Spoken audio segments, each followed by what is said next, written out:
Shalom, peuple de Dieu, que les noms du Seigneur soient bénis pour cette nouvelle rencontre. Je me présente, je m'appelle Michel Omari, votre humble serviteur. C'est moi le visionnaire de cette émission Seigneur parle. Et aujourd'hui, nous allons commencer notre thème d'autrefois. Nous allons continuer, voulais-je dire, de notre thème de la fois passée, comprendre la vie chrétienne. C'est la saison 2.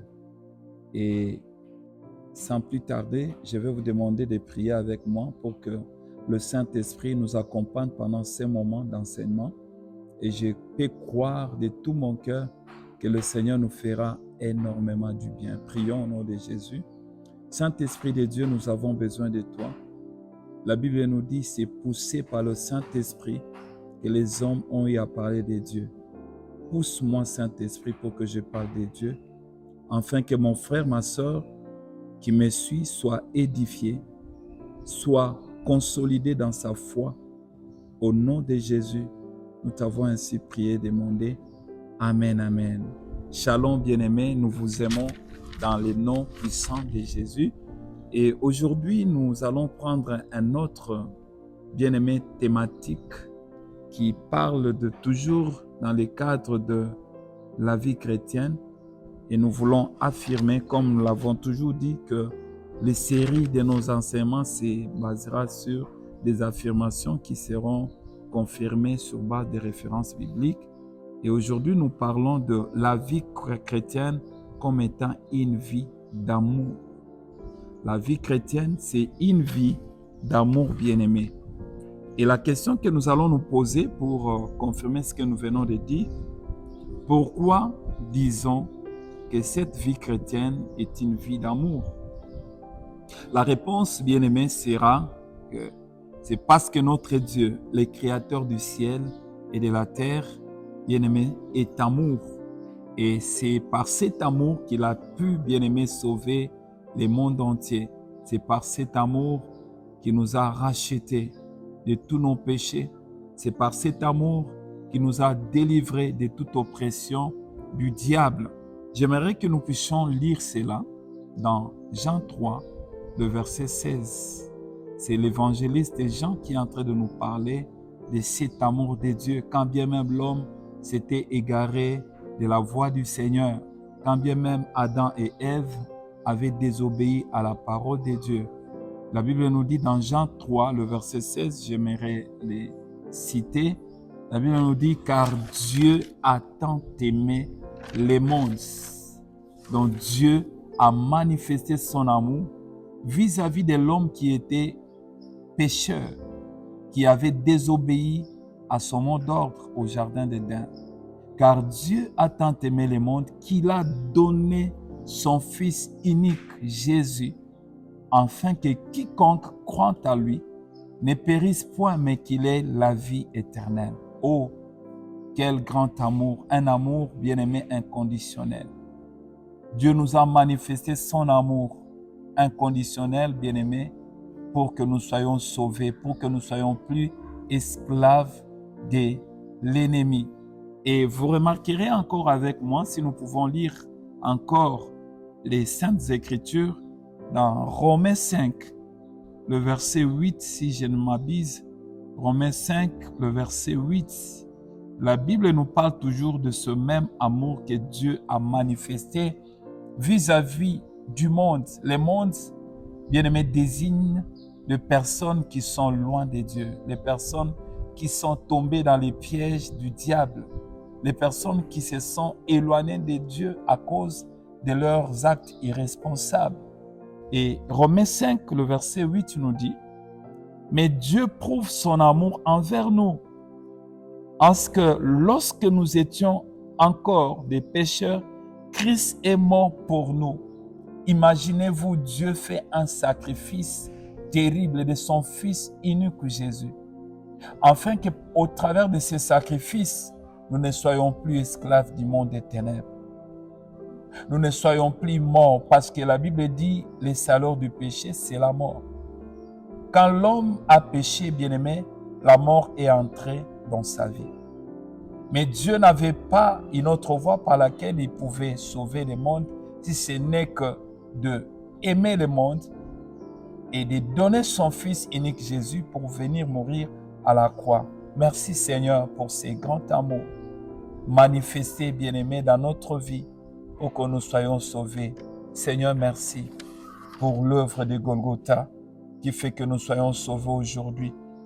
Et la question que nous pouvons nous poser encore aujourd'hui, dans le même sens d'amour, la vie chrétienne, c'est une vie d'amour. Qu'est-ce que Dieu nous recommande pour que nous puissions, bien aimés, affirmer que nous vivons réellement une véritable vie chrétienne?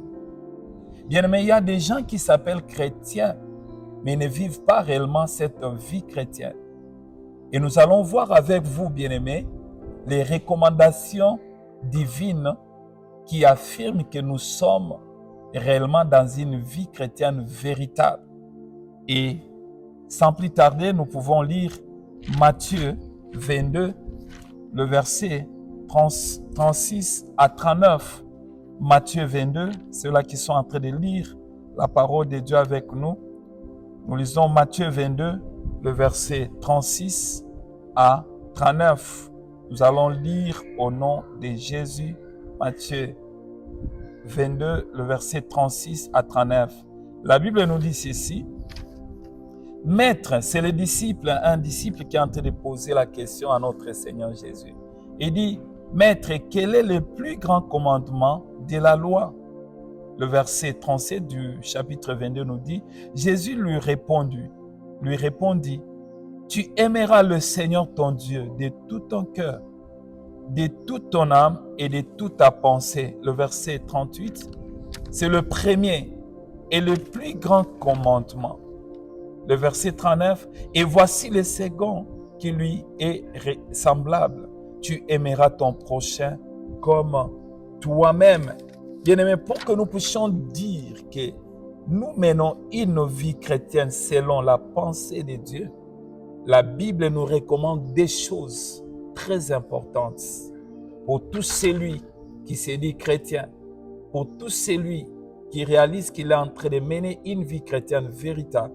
La première des choses qu'il doit faire, ou soit qu'il doit manifester, c'est l'amour pour son Dieu. L'amour pour son Dieu. Deutéronome 6, le verset 5 est en train de dire, tu aimeras ton Dieu de toute ta force, de toutes tes pensées. Tu aimeras ton Dieu en toutes choses, c'est-à-dire partout où tu seras, qu'on puisse sentir que tu es vraiment de Dieu. Partout où tu entreras, qu'on puisse voir réellement qu'il y a Christ qui vit en toi. C'est comme l'apôtre Paul qui est en train de dire, ce n'est plus moi qui vis, c'est Christ qui vit en moi. Et la Bible nous dit encore dans Matthieu 6, le Matthieu 5, le verset 13, la Bible dit, nous sommes la lumière du monde et nous sommes les sels de la terre. C'est-à-dire notre témoignage doit être visible devant le monde. Ceux de l'extérieur, c'est-à-dire ceux-là qui n'ont jamais accepté Christ comme Seigneur et Sauveur de leur vie, doivent être attirés vers le Seigneur au travers de notre marche, au travers de notre témoignage, au travers de notre manière de vivre sur cette terre. C'est vrai, nous ne sommes pas parfaits, parce que la Bible nous dit, qui dira qu'il n'a pas péché? C'est une manière de faire Dieu menteur. Mais nous, les péchés, bien-aimés, doit être un accident. Mais que ceux-là qui sont dans le monde voient les bonnes œuvres dans notre vie et ça fera ce qu'ils viennent, bien-aimés, vers le Seigneur au travers de nous. Donc nous devons premièrement aimer Dieu de tout notre cœur si nous disons que nous sommes en train de mener une vie chrétienne véritable. Et la deuxième des choses, nous allons développer, bien-aimés, aimer Dieu, c'est quoi? La deuxième des choses que Dieu nous recommande, dans Matthieu 22 que nous venons de lire, c'est l'amour que nous devons aussi manifester pour notre prochain. L'amour que nous devons manifester pour notre prochain. Bien-aimé, ton prochain n'est pas seulement ta sœur ou ton frère avec qui tu es né dans une même famille, non. Le prochain n'est pas seulement ton frère et ta sœur en Christ d'une même église ou d'une autre église, non. Les prochains, Ça peut être aussi ton ennemi. C'est lui qui ne veut pas que tu puisses aller de l'avant. C'est lui qui te met des crocs à jambes. C'est lui qui cherche à tout prix que tu sois écrasé. Il est considéré aussi comme ton prochain. Voilà pourquoi la Bible est en train de nous dire de ne pas haïr nos ennemis. La Bible nous recommande de faire du bien aussi à ceux-là qui nous haïssent pour qu'ils sachent que nous sommes réellement des dieux. La Bible dit, c'est lui qui n'aime pas son prochain. Il n'est pas Dieu, il n'est pas né de Dieu et il ne connaît pas Dieu.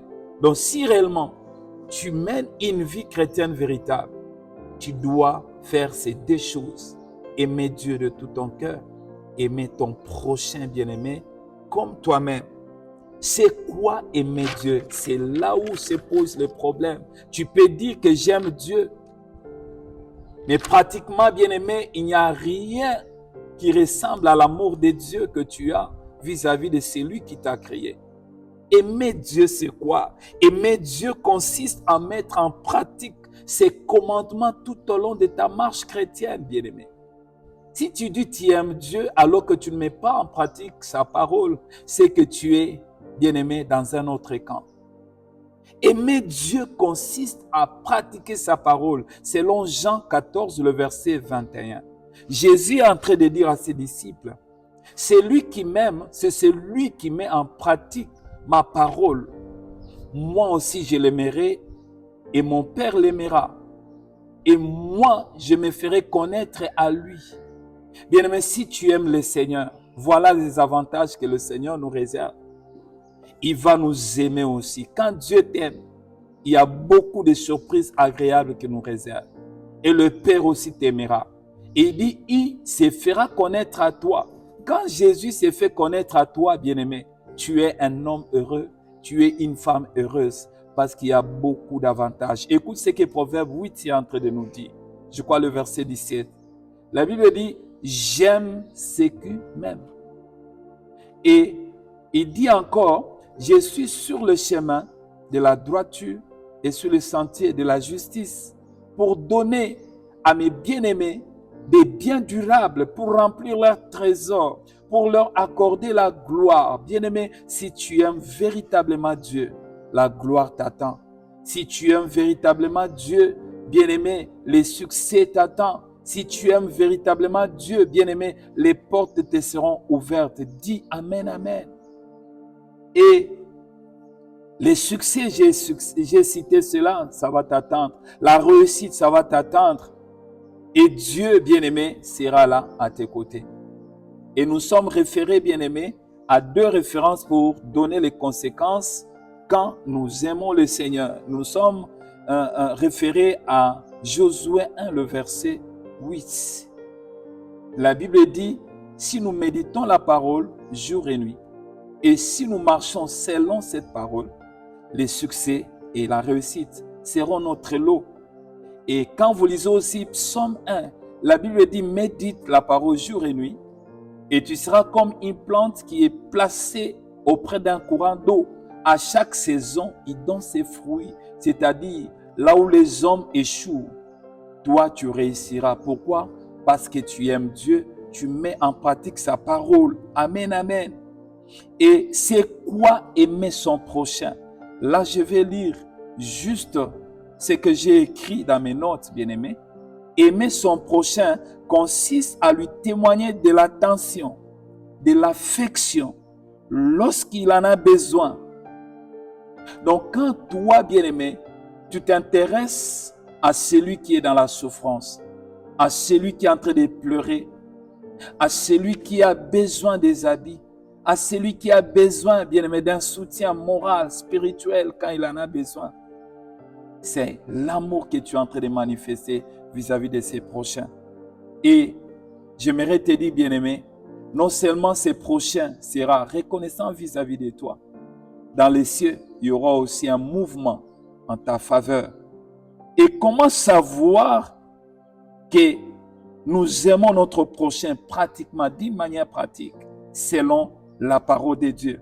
La première des choses, pour que tu saches que tu as l'amour pour ton prochain, c'est lorsque tu sais lui dire la vérité, bien-aimé, quand il est en erreur. Tu bannis la crainte, tu bannis la peur, tu remarques que ton frère, ta soeur commence, bien-aimé, à se dérouter, à prendre une mauvaise voie qui est à la contre de la parole de Dieu. Tu dois bannir la peur, tu dois bannir la crainte et tu dois lui dire la vérité. Ça sera une manière de sauver ton frère. Voilà 1 Jean, chapitre 4, le verset 18 est en train de nous dire cela. Et la deuxième des choses, pour savoir que tu as l'amour pour ton prochain, ou pour savoir que ton frère ou ta soeur a l'amour pour son prochain, c'est qu'il doit soutenir, bien-aimé, toute personne créée à la ressemblance de Dieu, créée à l'image de Dieu, par ces moments de prière. Tu dois prier pour ton frère qui est en souffrance. Tu dois prier pour ton frère bien-aimé qui est en difficulté. Écoute ce que Ésaïe 61, 62, le verset 1, il dit, pour Israël, pour l'amour de Sion, je ne m'éterai pas. Pour Israël, je vais même me priver du sommeil, jusqu'à ce que son salut paraîtra comme le flambeau. Bien-aimé, quand ton frère ou soit ton ennemi est en train de traverser des moments difficiles, quelle est ton attitude? Est-ce que tu pries ou soit tu publies ce qu'il est en train de connaître sur les réseaux sociaux? Et là, tu es en train de tuer les héros du Seigneur. Ça, ce n'est pas le véritable amour que le Seigneur nous recommande quand nous vivons la vie chrétienne. Le véritable amour consiste à prier pour ceux-là qui sont faibles, pour ceux-là qui traversent la vallée de l'ombre de la mort. Voilà pourquoi la Bible nous dit, priez les uns pour les autres. Jacques 5, le verset, je crois, 15 ou 13. Priez les uns pour les autres. Quand ton frère est faible, prie pour lui. Quand aussi tu seras faible, bien-aimé, il y aura des intercesseurs qui seront en train de prier pour toi, afin que le Seigneur puisse te relever. Amen, amen. Et la troisième des choses, nous pouvons dire, si nous aimons réellement notre prochain, nous devons bannir la haine. La haine, car elle est la source de beaucoup de querelles dans notre vie. La haine. C'est lui qui haït son frère. Il cherche les querelles dans sa vie. C'est ce que Proverbe 10, le verset 12 nous dit. Nous sommes en train d'aller vite pour chuter. La quatrième des choses, nous devons éviter de lui faire du mal. Parler de lui en mal. Si ton frère a péché contre toi, vois-le et cherche à mettre fin à ces situations, bien-aimé, dans la paix ou les haïr. Si ton frère est promis, bien-aimé, réjouis-toi avec lui. Au lieu d'être jaloux ou d'être jalouse, bien-aimé, tu dois bannir ces choses. Et la dernière des choses, bien-aimé, nous devons partager nos avoirs avec ceux-là qui en manquent. C'est ce que la parole de Dieu est en train de nous recommander, bien-aimé. Nous devons partager nos avoirs avec les autres. Tu as des habits, tu as à manger. Dans Acte 4, le verset 33-35, on nous fait voir comment est-ce que l'Église primitive mettait leurs avoirs ensemble pour qu'il n'y ait pas des gens qui manquent à manger, qui manquent, bien aimé, les vêtements pour se couvrir. Et c'est que l'amour peut déclencher dans ta vie. L'amour pour les prochains. Il y en a deux et nous allons clôturer. Cet amour, bien aimé, fait que tu puisses avoir des intercesseurs jour après jour qui seront en train d'intercéder en faveur de toi quand tu seras dans des problèmes terribles. Le cas de Dorcas Tabitha, bien-aimé, c'est quelqu'un qui faisait de l'aumône. C'est quelqu'un qui soutenait les veuves. Mais le jour où elle est décédée, il y a des veuves qui étaient en train de réclamer que Tabitha ne devait pas mourir. Tabitha ne devait pas subir ce sort.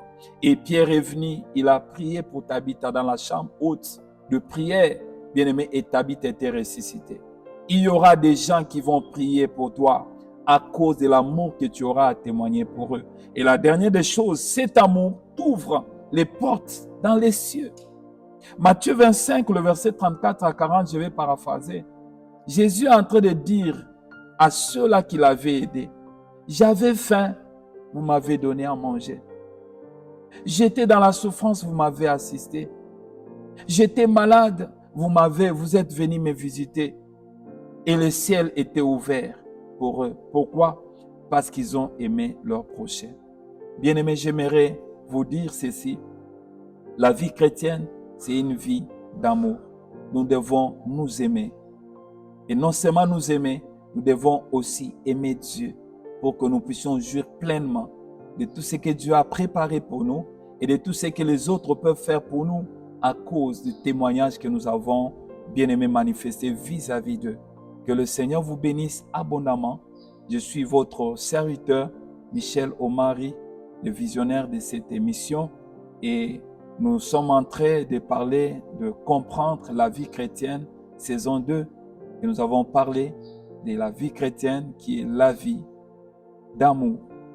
Et ne manquez pas, bien-aimés, si vous avez la possibilité de soutenir cette œuvre par vos finances, par les appareils autres pour que nous puissions vous atteindre facilement. N'hésitez pas, il y a un numéro qui va défiler sur votre écran et appelez-nous.